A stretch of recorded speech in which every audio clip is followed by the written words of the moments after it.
Hey, let's be real. It's hard to find good people, good friends and whatnot.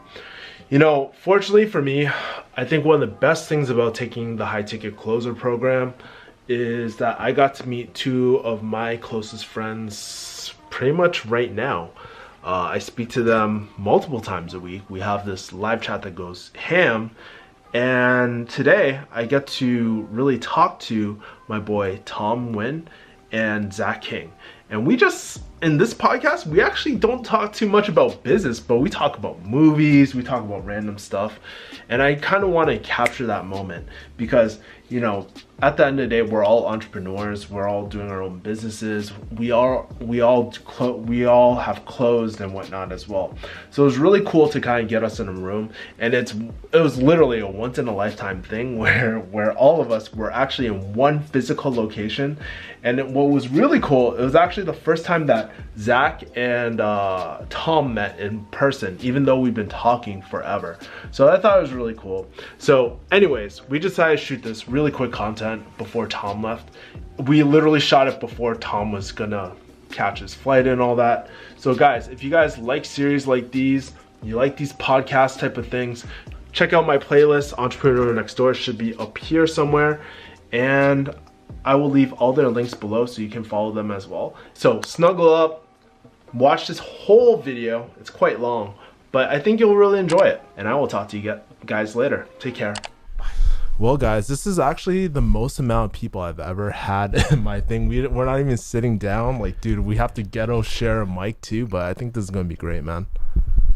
Anyways, it's kind of like the first time that we're all together doing like content together. I know. How does it feel, guys? Well, I met Tom for the first time last night, and I have to say, I mean, we met at a dumpling restaurant, but it was, you know, it was the same because I talked to Tom and Kevin like 3 times a week, so it wasn't anything, you know, surprising or anything. I think the one thing that was profound was the fact that Tom is actually very, very tall. It doesn't seem like it if you're watching this right now. Don't step in the back. I'm all because, in the back. Yeah, he took a couple of feet back to fit in the frame. But yeah, my impression, I thought it was like talking to somebody I'd been talking to for a long time, but you know, meeting him in person was kind of just like, oh, this is cool. All right, you're real. Yeah. Because how long have you guys been, like, when I introduced you guys, how long has it been now? About 6 months, 5 months. It's been that long. Yeah, since December, right? Yeah, about 5-6 months. Yeah. Man, time flies. Yeah. Man, crazy. Hey, just curious, Tom, what are your first impressions of Zach? Yeah, I was gonna say that. Actually, this is exactly what I kind of pictured it, to be honest. Yeah. Yeah. It's kind of funny, but it's more like in life. You know, it's like I've always seen him on the screen, right? So if anything, it might be bigger in life. You know. Am I more animated, less animated? It's the same. Okay, it's exactly what that's I expected. about right. Yeah. Cool. Yeah. So Tom, you came down here because you wanted to kind of relax, right? No, I just came here to eat. Yeah, I know. I just flew here to eat. Dude, seriously. Dude, I have not eaten Korean. I've eaten Korean barbecue so many freaking times because of you guys, man. In 1 week. Oh man, it's so good though. It's so good. And the thing is, Tom and I live in areas of the United States where either there's bad Korean barbecue or we just don't get enough of it. Yeah, exactly. So you have to come to Koreatown for the good Korean barbecue. Yeah. Dude, that was pretty sick. Last night we went to this place in K-Town. It's one of the #1 rated places on Yelp. It's called Haijeonshan. Yo, that was pretty good, man. It was pretty good. No, that was good. Like all the meat, like that you guys ordered was like delicious. Like every single one of them. So yeah, pretty much ate everything. It was like all you can eat, right? Yeah. My theory is there's never really a such thing as bad Korean barbecue by default, right? But when you go to Koreatown and you have good Korean barbecue, then everything, it doesnn't matter what you order. I had some bad Korean barbecue. Oh, yeah, where I'm from. Like, what is Korean barbecue out in like Ohio and whatnot? It's the same. To me, it's more about the quality of the meat. Yeah. And there's one place that was like all you can eat. Yeah. But it wasn't all you can eat. It's like you get to pick 5 and you pay for more. You know what I mean? But it's not really truly. Like, it's like a package. It's like, oh, okay, the first 5 is pretty much all you can eat. Pick it. You know, so it wasn't really truly. So it's like really weird, and they didn't last that long. And it ended up being a Taiwanese restaurant afterwards. Wait, what the fuck? Yeah, it changed. So it went from Korean barbecue to Taiwanese restaurant? Yeah, it is. And then like a hot pot Taiwanese place. Yeah. Wow. No, that's yeah. I think where I'm at in the Phoenix area, I go to Korean barbecue once in a while with my family in Tempe, which is like I guess the most diverse part of it because ASU has a lot of students. There's a significant percentage of people there that are Asian. They're not very common, so there is Korean barbecue, but it's not like Korean barbecue in LA or Oakland or San Francisco where it's like, hey, you know, there's real Koreans here, not those fake Koreans. It's really funny because it's not here. You'll find like real Korean barbecue, but if you go to those places, right, and you ask for the manager, and if it's a white person that comes out and they're running the Korean barbecue, then you know that something's up. But that's not a stab at white people. That's just you know what I mean? But that being said, another thing I want to chime in real quick is in LA, it's entirely common to find black people managing Chinese restaurants. That's a thing. Really? Yeah, that came from an anecdote from a podcast co-host that I have. He says that it's entirely common to find black people running Chinese restaurants in some of these areas. Like, is it like a Panda Express or takeout? No. It's like a Chinese restaurant. So it is either Chinese takeout fast food or family style Chinese restaurants. Really?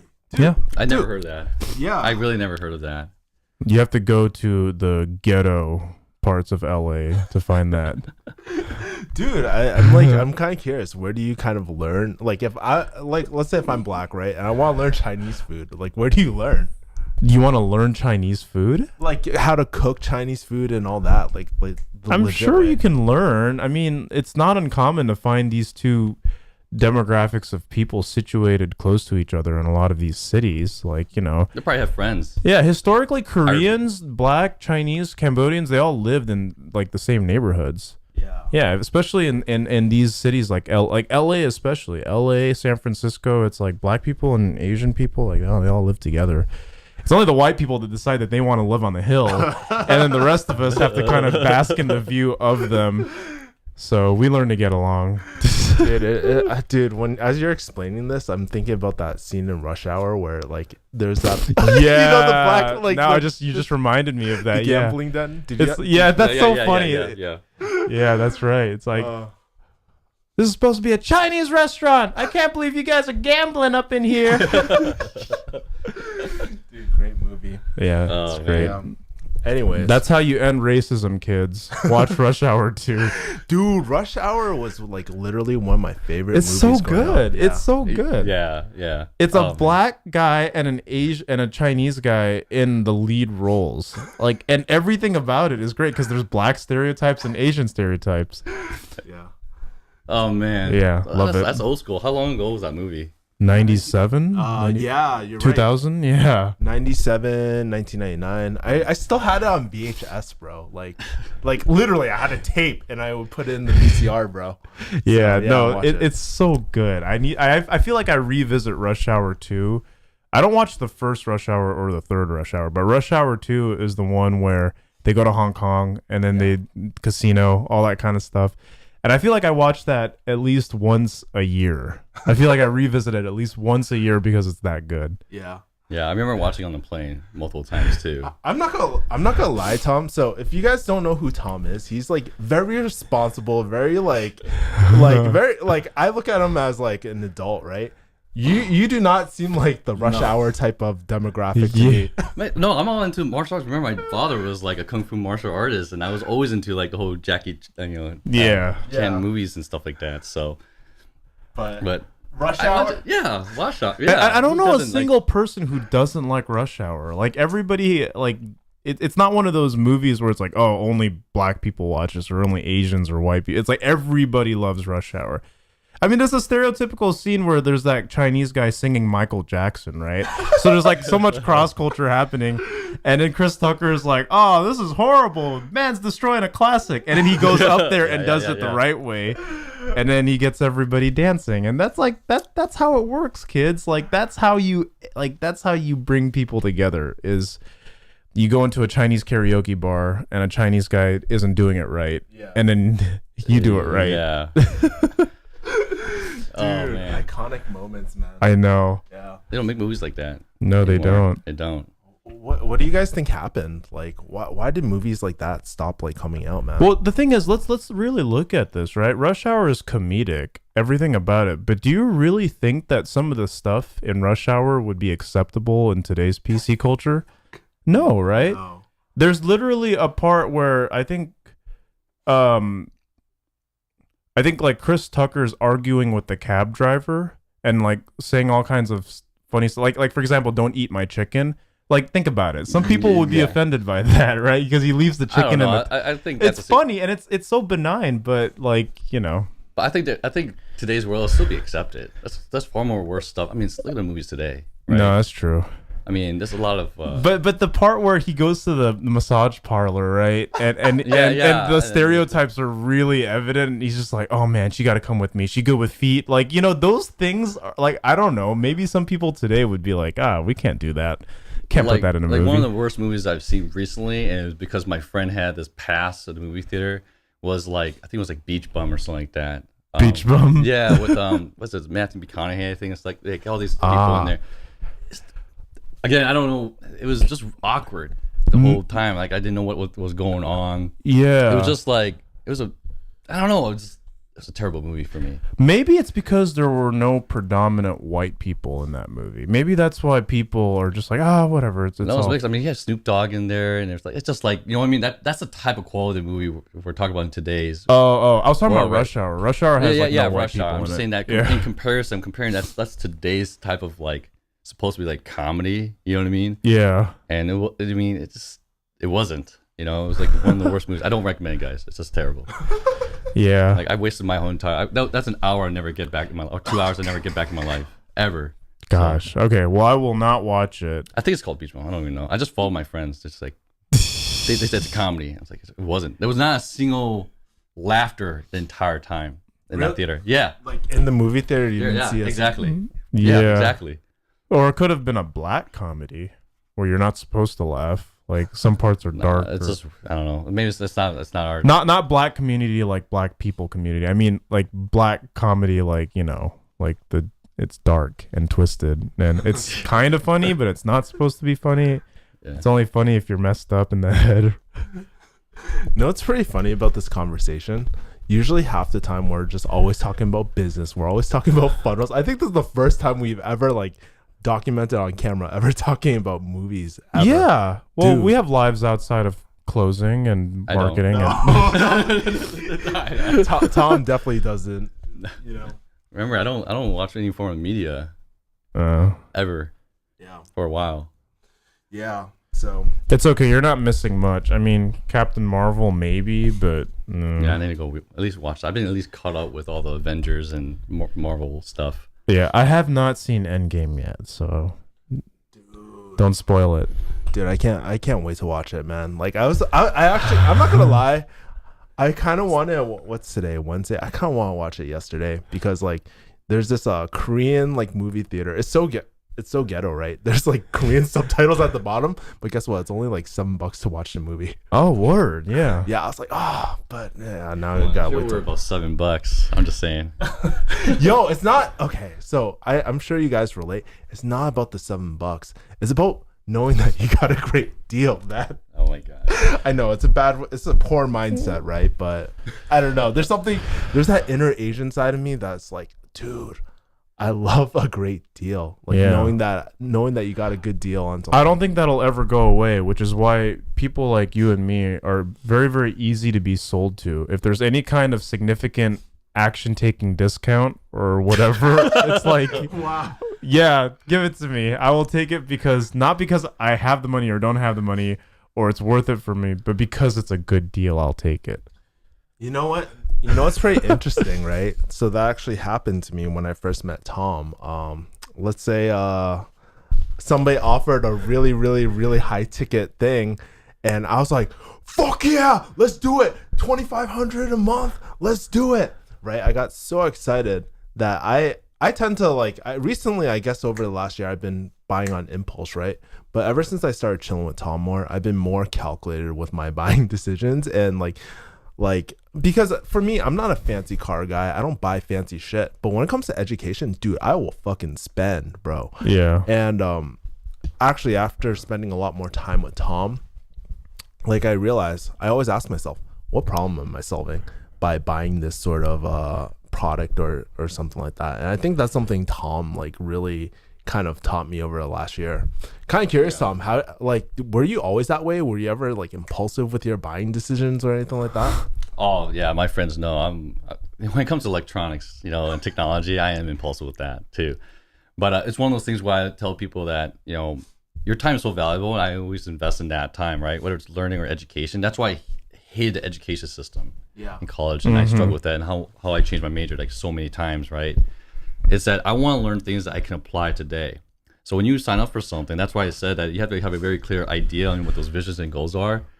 That will align, so that when you go and invest in something like that, it's aligned to that. Unless you're doing it completely for fun, that's different. For entertainment, that's a purpose too, right? For like entertainment value or for fun, then it's worth it.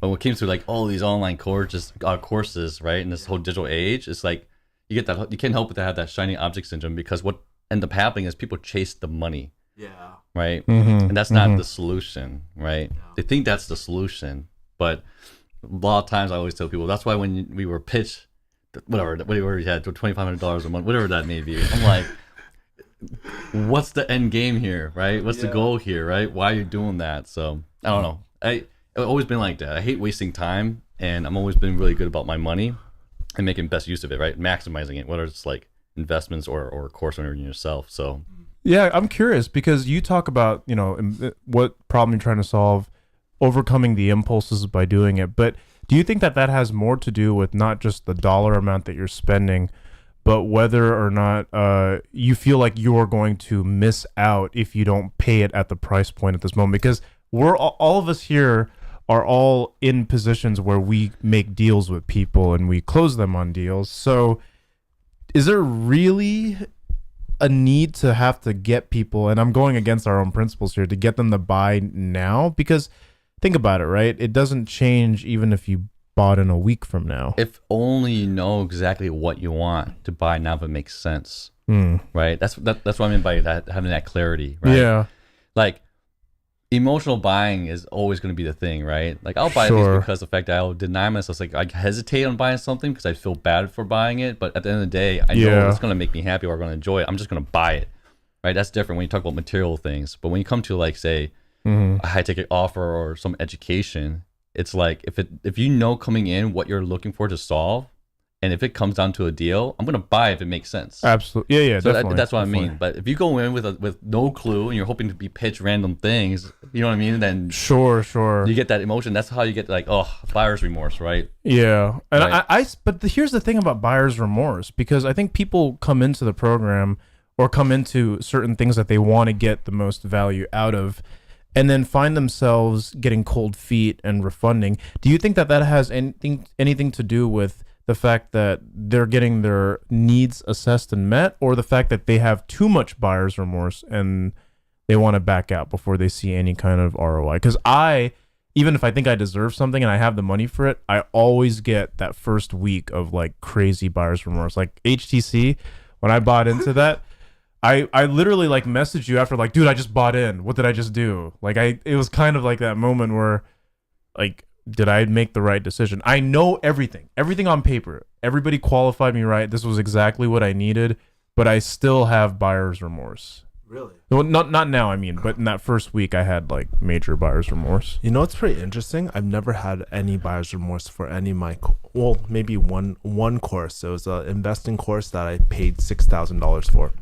But $6,000. Any of my decisions, even with like HTM and all that, I've never had a like moment where I regretted it, because I always knew that within myself, I was a make or break type of person. And I went, even though I can be quite impulsive, I am quite calculated about what I want to learn, and I know what I want.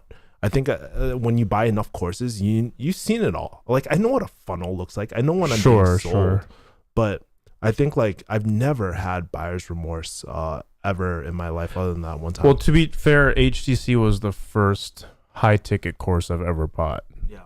So yeah, maybe when you get used to spending money, You overcome it a little bit. How about you, Tom? About what? Buyer's remorse? Do you ever get buyer's remorse? Yeah, my house. Shit, that is Right? the most high ticket Actually, of them all. Well, Tom's also wearing like a $6,000 watch. No, so did man. you ever get buyer's remorse No, for it's like tell us the story about the that. house, because Yeah. you know, a lot of people like who are watching this, they're like, man, I want to buy a house. But when you say like, you know what, one of my biggest regrets is buying a house, like I would love to hear more about that, man. Yeah, so on the topic of buyer's remorse, right? Yeah. It's always a conflicting priority or opportunity cost. That's why you're having buyer's remorse. Yeah, 'Cause opportunity you're thinking cost. about what I can do with that money for something else, and you're not sure. Right. So that's why I say that, because I got buyer's remorse with my house, buying a house at 24 years old, putting a 20% down payment on it, right? It was buyer's remorse, but I was stuck with it because I wanted to return a house, but you can't return a house. You have to go through the process of selling it, and then I would lose more money. You lose money on it. You see what I'm saying? So that means I was stuck with it. Now, the reason why I had buyer's remorse for it is because I know I could do a lot more with that money at that age, where I invested better than a house. And then at the time, I didn't need to have all this space. Make sense? Yeah. Like I was traveling so much, and I could have easily just stayed in a cheap apartment relative to a house. Yeah. And then stack on and continue to invest that money over time until it makes sense. So that I didn't have a clarity or a vision of why I bought the house. I did it out of proving my parents. You see what I'm saying? Like, or impressing people that you no, haven't it met wasn't even yet. that. It was just proving to my parents that I don't need you. I can take care of myself, and I got a house. You know, and at 24, right? It's almost like that, but it got away with like it wasn't like buying a house where like, oh, I'm gonna get married, kids, family, settling down, because I didn't know what I was doing. So not having that clear goal and vision, that it didn't align. I just did it out of trying to prove my parents wrong that I can take care of myself, and I'm 24 and I can put a 20% down. You know what I mean?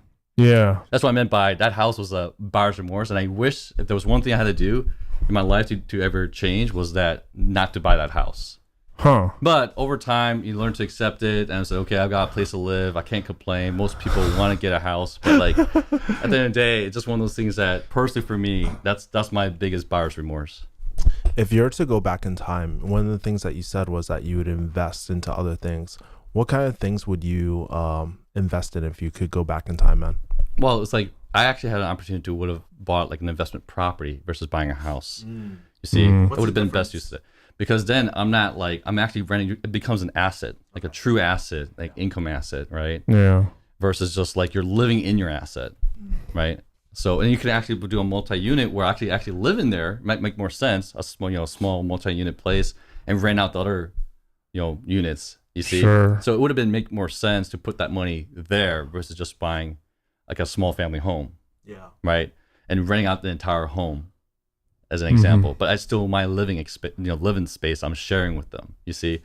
So I could have done that differently, or also investing into just continue to, stocks and other investments that I used to do before and just max out on everything. Yeah. Because like, what's the, I'm pretty anti-house too, bro. So like anti-living in houses and stuff like that. But sure. I guess what's the return? Like what's the return on a typical, like if you buy a single family small home, like what's the typical return on it?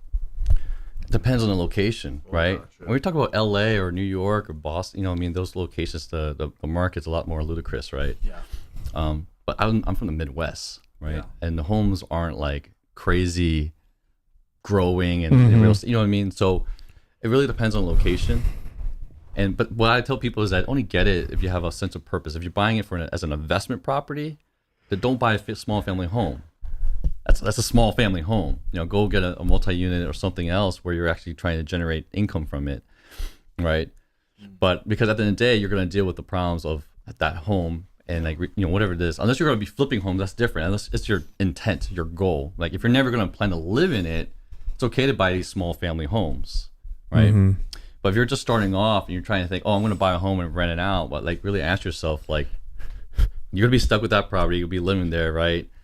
And so. But at the end of the day, the way I look at it is that just knowing what you want, right? And as long as it serves that purpose, that's all it is. Everything comes down to what is the intent here?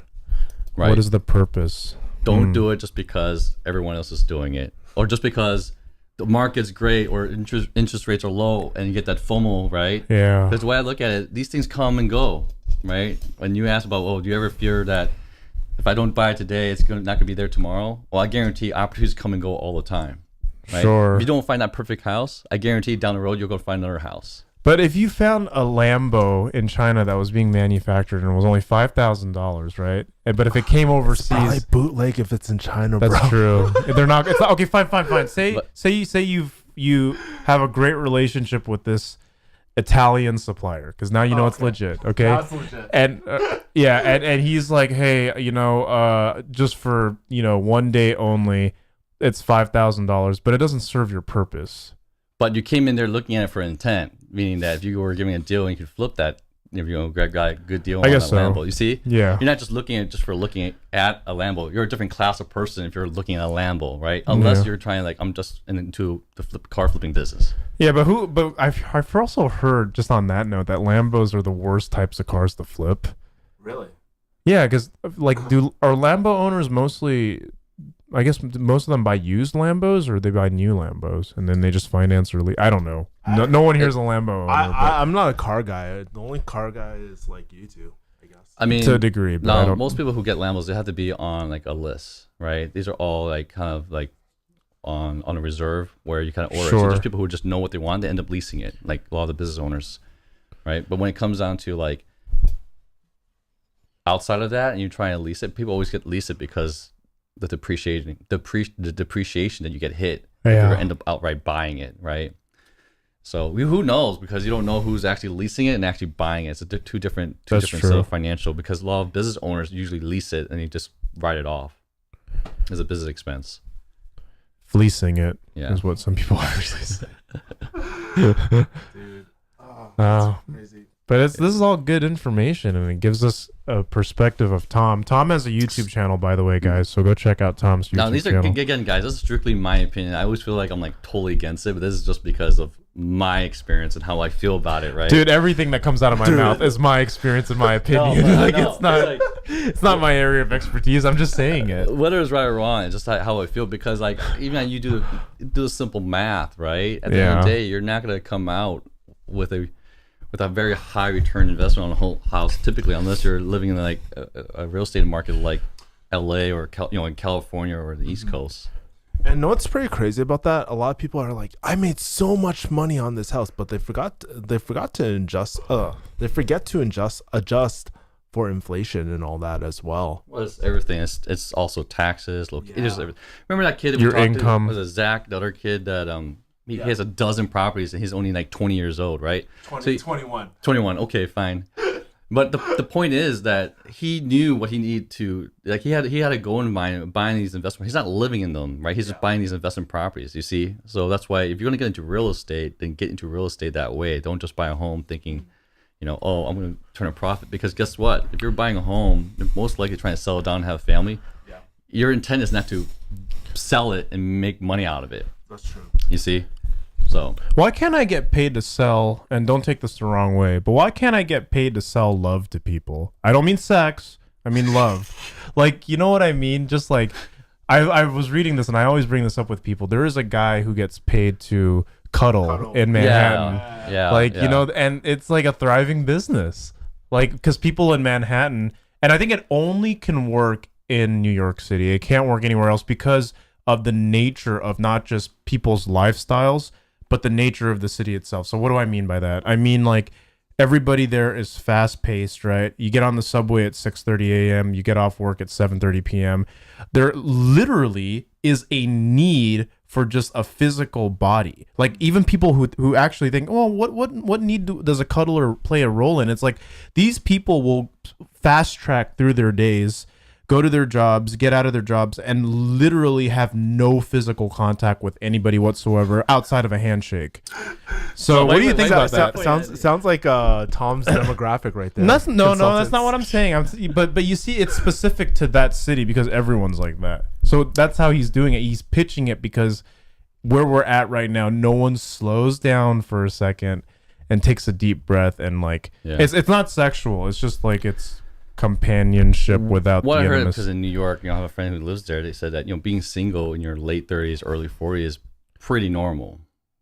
there's a lot more singles in New York. So I think that's why that's a thriving business when you have that type of thing. It's just selling love, I guess what you call it. You know, but well, he's not selling love because cuddling is not love. Selling he's just, affection. How about that? Yeah, he's selling. I don't know, body heat. Yeah. Do you know how much he's charging for that? No idea, but if we all know about it and it's ending up on Vice and entrepreneur.com, it's like, well, he's got something, he's onto something here. I mean, and it's like I don't know, it's a zenned out type area of, the typical incense, like it's all mood and feel. The nice thing I like about New York, though, thinking about that, I don't think of New York as a city of like the people who practice things like this as like hippie, like hippie and arts and everything. That's like San Francisco, because I'm sure San Francisco has those equivalents. But I don't, having been a Bay Area local for 6 years before I was in Arizona, I was just like, it's like the Costco version or the Walmart version of that type of stuff, because everybody's high, so it doesn't matter anyways. So you're not really paying for an experience. What you're really paying for is like, you gave me some of your time, but really you gave me half of that is in drugs, and then I'm half of the experience is because it's in my head, not because we're actually sharing time together. Right. Just my theory, though. That's so crazy. Well, Tom, what's your experience of New York so far, man? Or I just worked there. Yeah. I mean, New York.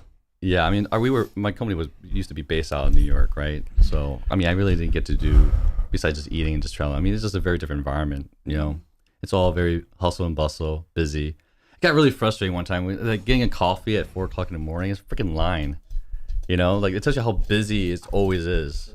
Yeah, it's just one of those things where like that's the last thing I want to deal with is all the traffic. But it's not a lifestyle that I like. Mm-hmm. Sometimes you want to just settle down and have that peace and quiet, but you're just not going to get that in New York. But again, it's my limited experience of being in the city for work, right? I'm coming from the Midwest where it's a lot different environment, so it's maybe just an adjustment. For sure.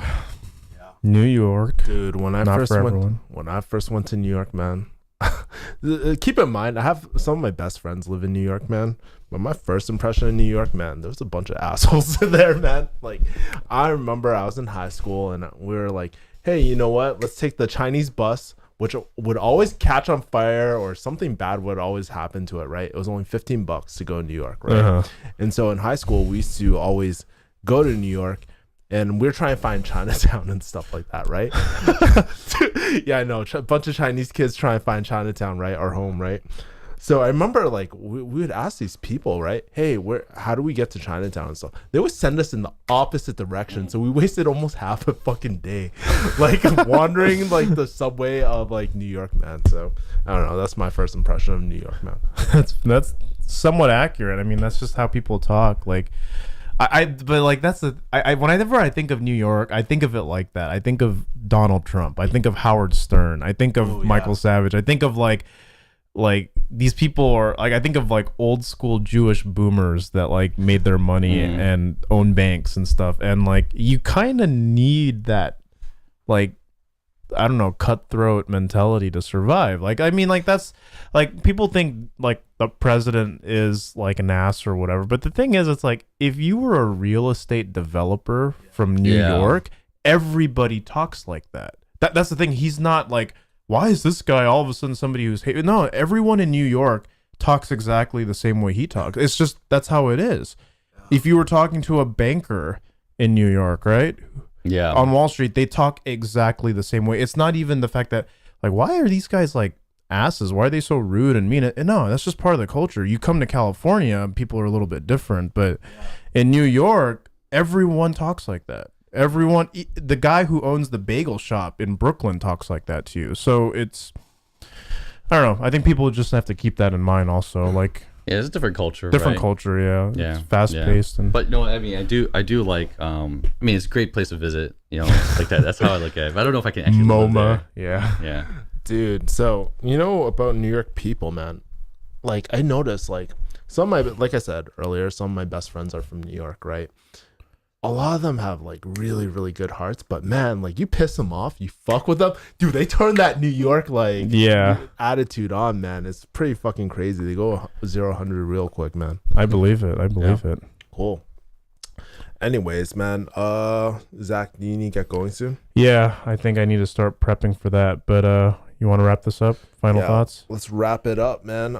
Dude, so glad to have you guys finally in my small room. Hopefully next time I'll have like a bigger setup or cooler setup for so all of us. It's kind of awkward, man, switching off the mic and then I know, like man. I know and me it's being ghetto in the right middle here, now. like just because you just want to even out the symmetry.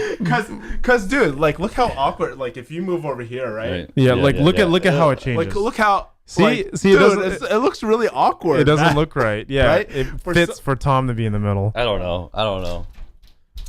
All right, time for shameless plugs. Do you guys want to plug anything? Yeah, you can find me at my YouTube channel, Zach King, and my podcast, American Made and Paid, which is everywhere, but that's about it. I got nothing. No, follow Tom at Lessons Unlocked, man. He's see, one thing about Tom, he's hella humble, man, all the time. He is. So, I gotta flex for him. I gotta do his shameless plugs for him. If you like my content, make sure to go follow Tom, man. Like, it'll make his day. He will text me later in the day and be like, "Oh my God, Kevin, I got like 50 more subscribers, man." Dude, this guy is the most grateful guy in the world, man. Like, he got like, we did a live stream. He got 5 subscribers and he was like, "Dude, this is so cool." Yeah. Like, yeah. So like hype him up. I'm so new to this game, so Yeah. It'll be good. Some of the realest content online though, like especially for business and just to, like your life stories, man. We didn't cover it in this, but dude, next time we gotta talk about your life stories, man. yeah, I guess. All right, cool. I guess we'll sign off. All right. Later, guys.